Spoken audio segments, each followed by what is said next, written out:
Dr. Doreen Granpeesheh is the Dr. Doreen is an expert in autism. Doreen Granpeesheh. Dr. Granpeesheh. Dr. Doreen Granpeesheh. Dr. Doreen Granpeesheh is a visionary in the field of autism. Now you can ask her questions on Ask Dr. Doreen.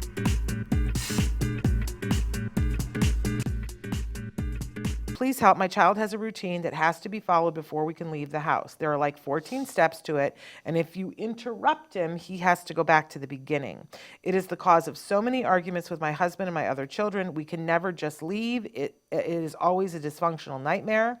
My husband wants to just pick him up and put him in the car. Routine be damned. We have tried that, but the whole rest of the day is a nightmare. So I always defend the routine and try to get everyone to comply. The rest of the family doesn't agree. Please help. He is 10. Yeah. So let's talk about what routines actually are. And basically, it's really interesting because I remember when I was a student and we used to talk about these routines under the category of self-stimulatory behavior or ritualistic behaviors, and you don't really, it's a very different point of view when you look at it as just a ritualistic behavior of an individual with autism as opposed to an obsessive compulsive behavior, and if you look at the kind of topography or how they look, they're exactly the same thing. And especially routines, when it's a routine of like specific 14 steps, that is an obsessive compulsive. It's a compulsion.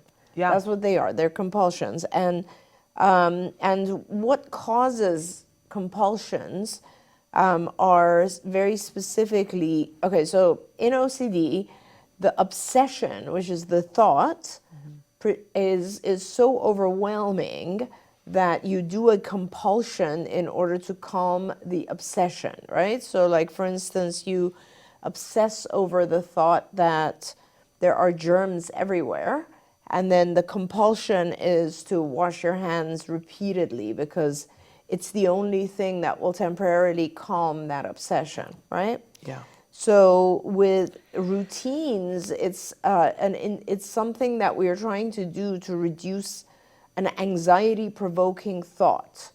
And it's really hard to know. Maybe it's interesting because in this case, the child is doing this whenever you have to leave the house.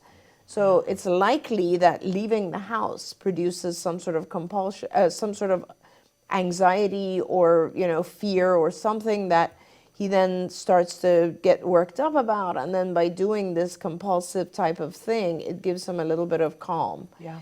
So there are two ways to deal with this. One is literally to do what your husband says, and it'll be difficult for him, if not, it'll be very horrible. It'll be horrible. But he will eventually, what'll actually probably happen is that he will develop some other type of compulsive behavior, maybe in the car or outside, that will help compensate for that, because these compulsions are calming.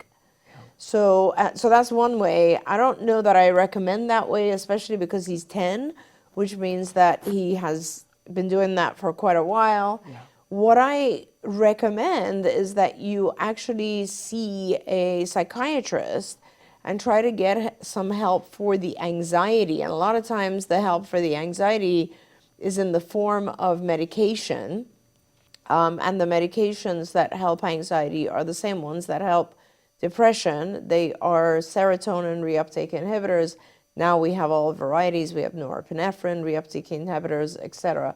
But it's basically an antidepressant, an anti-anxiety medication that will help him calm himself a little bit. That will just take the edge off. The obsession will get less in his mind, so then the compulsion, the need for the compulsion gets less.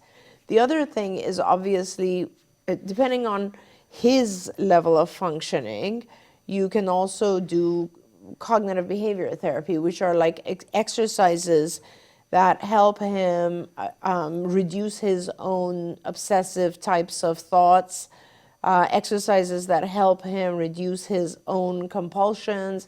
But a lot of that really has to do with how he's processing, how much you can interact with him, how much you can sit down and explain to him what is actually going on, talk to him. Does he understand if you can sit with him and calm him down in other ways and using other words, right? So I really don't know him, so I don't know if that's something you can do, because basically the most successful treatments for OCD or obsessive compulsive behaviors are a combination of the two, sort of cognitive behavior therapy as well as medication. Now, if you are pretty clear, if you ever get to a point where you're pretty clear that the anxiety and phobia are pretty close, right? Phobia is something that, a severe fear of something, and anxiety is kind of an apprehension of something fearful coming. So if you can identify what the anxiety is related to, in other words, is it related to going outside? Maybe there's more noise outside, maybe there's more unpredictable stuff outside. Whatever the anxiety is, the core of it is related to, then you can also work on trying to teach your child how to deal with those things. Let's say a child might have a lot of anxiety about, let's say, going outside, just the sensory input that's outside, noise. And if you allow them to use a noise-canceling headphones, that might reduce the anxiety, and then in turn that might reduce the need for the compulsive behavior. So there's all of these types of things. I hope those thoughts are helpful. Also know that compulsive behaviors, even after the anxiety's gone, compulsive behaviors can become habits, and you kind of have to gradually reduce them. Yeah. So that's another whole aspect to it. But I would really, if it was my child, I would start with medication, because these medications really significantly help the child. They just help the child calm down a little bit, Yeah. Don't forget, you can watch Ask Dr. Doreen live every Tuesday morning at 10 a.m. Pacific time. We hope to see you there.